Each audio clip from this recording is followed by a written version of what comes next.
Hi there. We are still reading Tears or Forged by Fire by Sharon Draper,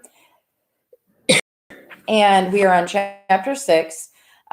We've just found out in chapter 5, um, Gerald got a bicycle for his birthday, his ninth birthday. His mom comes to visit with her boyfriend, Jordan, and he doesn't look like a great character, a nice guy. And her other daughter, Angel, who she was pregnant when she went to prison. And Gerald doesn't know about Jordan, doesn't know about Angel, and really was not overjoyed to see his mom. So now Aunt Queen is trying to make the best of the situation, told them to give them time. They've announced that they want Gerald to come live with them, and he really doesn't want to. All right, chapter 6. Monique and Jordan got tired of waiting for Gerald to return, and they decided to leave and come back later. Monique was worried, and Jordan, he was sullen and angry looking, making her nervous and unable to sit still. They left Angel with Aunt Queen and promised to return in a couple of hours. Angel didn't even look up when they left. Aunt Queen could see that the child needed some serious mothering. She picked her up with ease, sat Angel on her lap, and just held her for a few minutes. Angel at first was stiff, almost trembling. Gradually, she relaxed and let herself sink into the warmth of Aunt Queen's hug. "So, how do you like Cincinnati, little one?" asked Queen softly. "It's okay," whispered Angel. "Do you miss your friends in Atlanta?" I didn't have no friends." "What about your grandma? Don't you miss her?"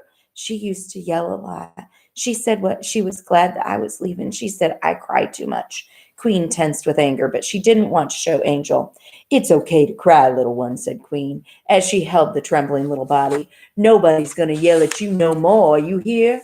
Aunt Queen's going to make it all better. You can cry on Aunt Queen anytime you feel like it, you hear?" Angel sighed slowly and deeply, then dozed while Aunt Queen rocked her. Gerald walked in then, sweaty and still angry. "They gone?" he asked. "Yes, but they'll be back," replied Queen. "I ain't going," he yelled at Queen. "You don't have to, Gerald. It was not supposed to happen like it did.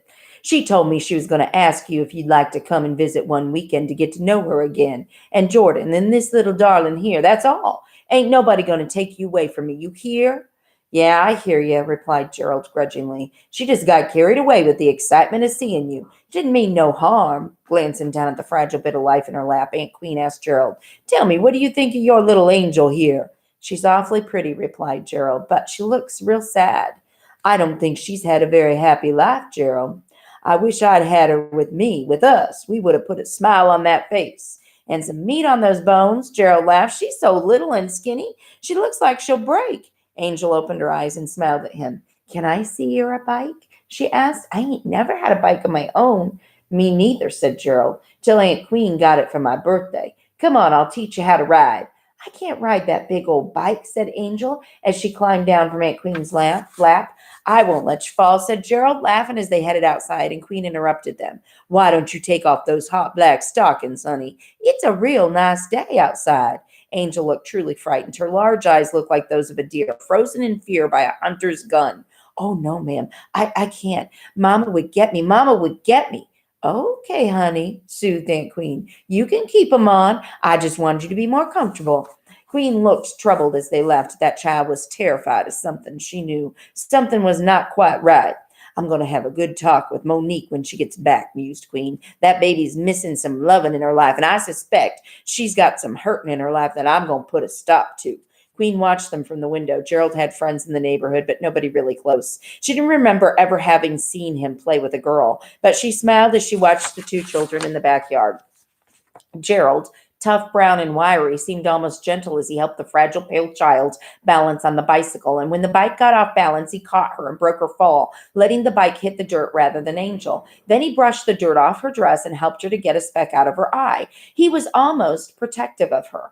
Queen thought it was a little unusual since the two children had just met, but they really seemed to like each other. Gerald was showing her all of the secrets of his backyard while she obliged him by being genuinely impressed with his rock collection, his fighting sticks, and even his treasure box. Her large, expressive eyes looked at him with absolute adoration. Queen muttered to herself, "Take him away from me. No way. What I need to do is bring that child here with me and Gerald. Poor little thing needs some loving."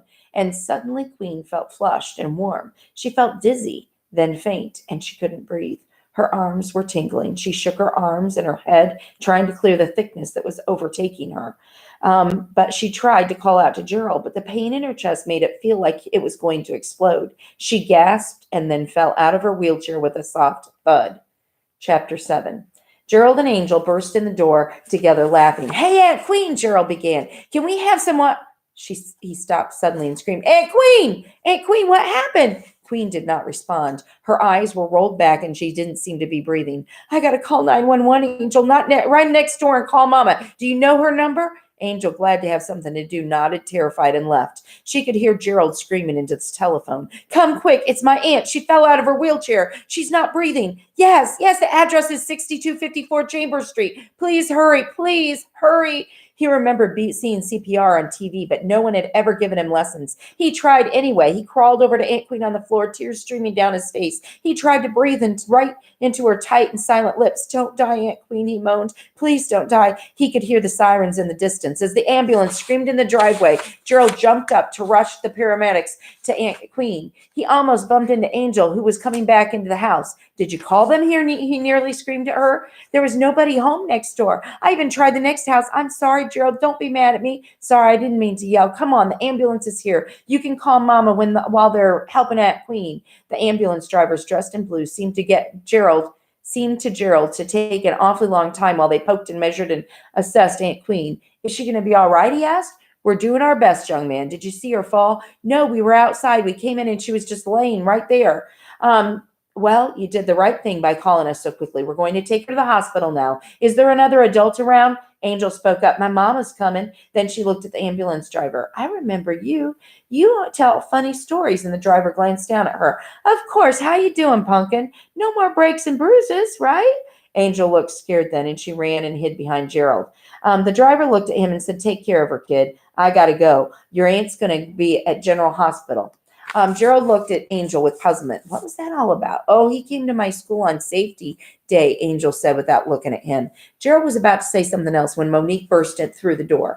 "I just saw the ambulance leave. What happened?" "I think Aunt Queen had a heart attack," declared Gerald. She was really starting to feel scared. He was really starting to feel scared. "She looked really bad. She wasn't breathing," he whispered. "Well, let's get down to the hospital," said Monique. "Jordan's waiting in the car. He's not real happy because there's a baseball game on TV, and he had to leave before it was over, so hurry." Gerald glanced at Angel, but she only looked at the floor. He locked the back door as they left, and somehow he knew that things would never be the same. Now, I just want to stop for a second. There are some of us, okay, some people who live in a situation where you feel like you walk on eggshells to make someone happy. Like, here somebody has just had a heart attack in the home, the only person that he's known for the last 6 years who's taking care of him. And this is her grandma, too, or her mom, okay, Monique's mom, and Gerald's grandma. And she doesn't even react like a normal person because she's lived so long under Jordan's rule, under this type of situation where she has to make sure he's happy because their life revolves around his happiness, that she's lost track of really what reality is like and what is really important and how you really need to react to certain things. And that happens when you live like that for a long time. So you can tell there's an abuse situation here. You saw it with the ambulance driver saying he recognized her, no more bumps and bruises and broken bones. She's got dark black tights on when it's hot outside, covering her legs, which means bruises, whip marks, something. So there are all kinds of like dangerous signs here that you can see foreshadowing that Jordan's not a nice man. And Monet's kind of out of touch with reality, all right, because she's lived under that control for so long. She doesn't recognize reality anymore. Gerald glanced at Angel, and he knew everything was gonna change. Jordan drove them to the hospital, not speaking the whole time. Gerald and Angel sat in the back seat, frightened of him, frightened of what was going to happen. And when they got to the hospital, Jordan growled at Monique in his gravelly voice, "Call me when you're ready to go home. I can't be sitting around no hospital all day." With that, he was gone. Monique asked at the desk, and they were shown to a small waiting room. Gerald did not like hospitals. He remembered when he had been there before, and he felt hot and scared and unable to breathe. And Angel kept her head down and wouldn't look at any doctor or nurse who passed by and refused to speak. Finally, a tired-looking doctor dressed in blue scrubs walked into the room. "Mrs. Sparks," Monique looked up. hopeful and trusting. Is my aunt going to be okay? Sorry, it's her aunt, not her grandma. I'm sorry, ma'am. We did all we could. She was going to be, she was gone before she even got here. Please accept my condolences. And Monique sobbed. Gerald, who hoped he had misunderstood, who knew he would die himself without Aunt Queen in his world, said hoarsely, is she dead? Yes, son, replied the doctor. I'm so sorry. Gerald dropped to the floor, buried his head in his hands, and sat there moaning and rocking, moaning and rocking. And the doctor, who knew that grief had to work itself out, patted him on his head and left quietly. Monique looked at Gerald and felt she ought to do something, but she was afraid to touch him or to try to hold him. She was afraid that he would blame her for Aunt Queen's death. So she sat there, wiping her tears with a Kleenex and watching her son shudder with grief in the middle of the waiting room floor. Angel, who had been watching quietly, walked slowly over to Gerald, sat down next to him, and took his hands in hers. She held his hand, which was cold and trembling, in her warm ones, and she said nothing. Gradually, his breathing returned to normal. He was able to look at her, and he saw pain in her large eyes, and he saw understanding. She helped him up, and then they walked hand in hand over to Monique. Gerald looked at Monique blankly. Now what? He asked dully. Monique, once again trying to fill the void, but not knowing how, said bluntly, it looks like this turned out to be a pretty awful birthday for you. I'm really sorry, so I guess you're going to come live with us after all. It'll be great. You'll see. She was nervous. Let's go call Jordan. He'll be so pleased that you'll be living with us. She sounded as if she was trying to convince herself more than Gerald. Gerald sighed, with shoulders stooped, followed Monique to the phone. He didn't care about anything anymore. He and Angel stood there listening to Monique's side of the conversation. Yes, but I'm sorry, but we talked about, well, it's not my fault. I'm sorry. How was I supposed to know? But you promised. I'm sorry. Well, it's too late now. I'm sorry.